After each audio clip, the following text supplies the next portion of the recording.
Hi, Nancy Christensen here, and today we're going to talk about spiritual 401k investments. So, when we were kids, we all wanted what we wanted and we wanted it right now, right? And then as we grew up, we started to see the benefit of um, waiting until something was better, waiting a little longer, and then we got something that tended to be better later. And, of course, as adults, we see this all the time, like with buying insurance. We know we don't want to have to pay big bucks later, so we invest now, little by little, so that it'll be better for us later. And we see it later, like waiting for the right spouse or the right house. um, and we also see it in contributing to a 401k. We want to save for retirement. So little by little, we put some aside out of our paychecks and invest in ourselves for later. So we could use that money right now, or we choose intentionally for something better later. So I'd like to talk a little bit about the study that was done in the 1960s by the American Psychological Association. And some of you may have heard about this because it's quite a popular example of willpower or self-control. And so there were children that were put in a room by themselves, and they sat them at a table and gave them one marshmallow. And they said, "You can have that marshmallow. I need to go and I'll come back later. And when I come back in a few minutes, if you haven't eaten the marshmallow, I'll give you another one. So you have two." And so, of course, there was a hidden camera in the room, and they watched these kids. Some of them struggled more than others, just like adults do with certain things. There's actually studies that were done, like I think it was 40 years later with some of the kids, and they found out that some of the kids, that the people that were more inclined to wait, put off that instant gratification so that they could have two marshmallows, tended to be more successful and more diligent and self-control as adults. So it was interesting to watch that pattern. So the point I'd like to make in all of this is that God lets us choose.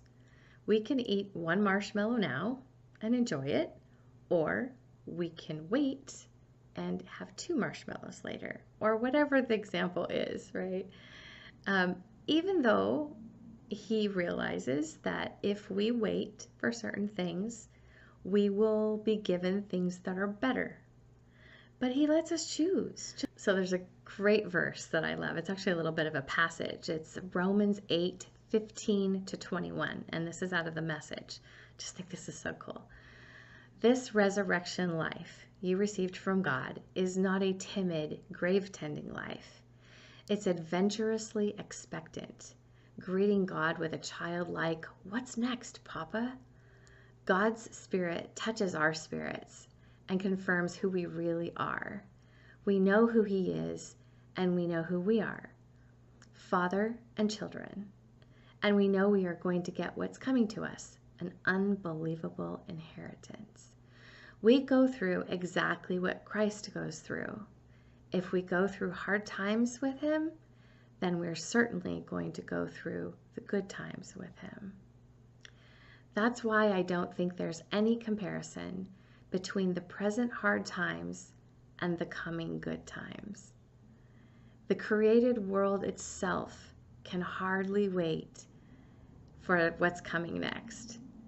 Everything in creation is being more or less held back. God reins it in until both creation and all the creatures are ready and can be released at the same moment into the glorious times ahead.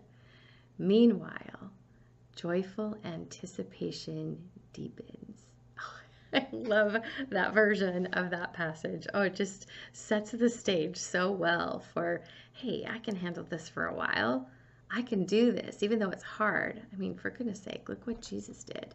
He did something pretty dang hard, the hardest as it gets. He scorned the shame of the cross for the joy that was set before him. And then he's at the right hand of God, right? So he totally got this principle of, I will do this, I choose this right now, even though it's really tough. And I will lean into my Father and the purpose that He has for me, knowing that there is glorious goodness and joy and love and amazing things on the other side of it. And that's our invitation too, to hang in and do the hard work, knowing it's not just for naught. There's a purpose behind our hard work. There's a purpose behind our sacrifice. And it's a little better than 2 marshmallows. So what are you going to pick? Is there anything in your life right now that is a struggle for you and you have a hard time finding commitment deep within to stick it out and to do the hard stuff right now for the joy that's coming, for the something better, even if we don't know what those joyful things are? But that doesn't even matter, because we know our God, and we know He's good, and we know He's a God of love, and there's exciting, wonderful things ahead for us, no matter what. So what are you going to choose? 1 marshmallow now or 2 marshmallows later? And my kitty cat even just said 2 later. Did you hear me out twice? God bless you this week.